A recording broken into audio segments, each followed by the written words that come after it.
Kiri Galeai, baseline filming.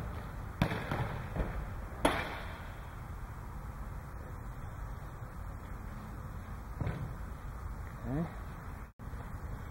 Kiri Galeai. Thank you, sir. All right, first thing, Kiri, I'd like you to do is line up as if you're facing the camera, okay? Line up over the ball. Coming in, we thought you might be a little bit too wide. Now, we got to acknowledge you got really long limbs and you're going to be really tall. So you got to put that stuff somewhere. You got to put your legs and your arms somewhere. So you might be a little wider than the average guy on a snap. Your regular snap stance is probably going to be 4 to 6, maybe 8 inches wider than a traditional football stance, just to give you room between the legs to throw the ball. Okay, but if we get too wide, it leads to other problems. You get tension in the hip flexors, which tightens you up and slows you down. You can't move after the snap. You can't generate leg drive and channel it into the snap if you're too wide. So we want to make sure none of those things evolve, especially since you're starting out pretty, you're pretty young in the snapping. Go ahead and set up over the ball. No, like it is there, facing the camera. And we'll take a look at your stance width. Okay, go ahead and set up to snap. Okay, so we want to generally see that your knees are slightly wider than the shoulders, and they are. We want to make sure that load bearing for the body's on the quads, which is the most comfortable and powerful position. No tension here. Is that okay? Yeah. Does that feel too narrow for you? No, okay.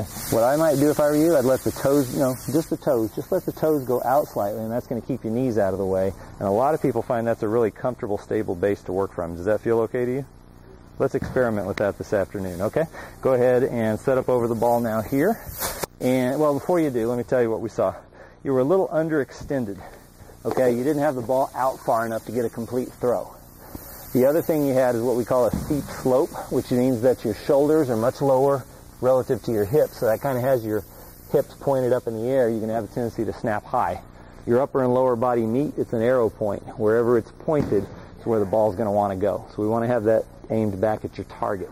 All right, so what we need to do is elevate the front end, the head and shoulders higher off the ground relative to the hips to kind of flatten you out a little bit. Does that make sense? It doesn't have to be necessarily completely flat, but because you have that steep slope, you're a little bit weight forward, which causes you to tend to fall over, which causes you to kind of want to pop up to see where the ball's going, and that's just sending energy in all the wrong places and directions. Got to keep you down and through as you finish the snap, and if we get you balanced and set up right, I think that's going to take care of most of it, okay? First thing we're going to do is 3-step. You ready? Pull you forward, get your knee bend to 90 degrees or less, straighten the back, and fully extend the arms. Then I'm going to raise you up, maximizing your operating room under the torso. Then I'm going to push you back into the hips. Your heels touch the ground, the knees are over the toes, and you're solid on your feet. How does that feel? Okay, you're a little overextended, a little too hunkered down. Try the snap from right there. Give me a chance on that one. Let's see what happens. How'd that feel? What kind of snap was that? Pretty awesome. Well, why don't you come in 5 yards if you don't mind. Kiri's still snapping at 10. I'm sorry, I didn't tell you that. Okay, we'll go ahead and set up again. That was an awesome snap. I tell you, a perfect setup will lead to a perfect snap because everything's going to go where it should during the motion. Okay, we're going to 3-step you again. Pull you forward, raise you up, push you back in. I want that front end. What we were doing, we were wrapping up before the camera quit. Basically what we really need to achieve with you in the next day or so is to get head and shoulders not so close to the ground, but up a little higher and a little more in line with your hips. That alone is going to help us get you better balanced and make you 10 times better as a snapper. We've already seen flashes of brilliance. We just got to get consistent with it, okay? Feel comfortable? Sorry, not trying to be violent with you. Go ahead. See the difference that makes? Let's do one more. Do it all on your own. Raise that head and shoulders higher off the ground. Give yourself some space. There you go. Throw it hard. There you go. That's a flash of brilliance. You got any questions? All right, let's rotate you back. You want to catch for your brother? Okay, so you were a little bit wide. We were getting pressure on the hip flexors, and what we did today was just let your knees relax in a little bit, and that seemed to help a lot. The other thing is your front end tends to get too low and your rear end tends to get too high. So we want to raise the front end a little bit, lower the back end, and then shift your weight till your knees are right over your toes and you're perfectly balanced. We've seen flashes of brilliance. Let's close out strongly, okay? I'm just going to make sure you're set up right, and then you're going to launch it with a great snap, all right?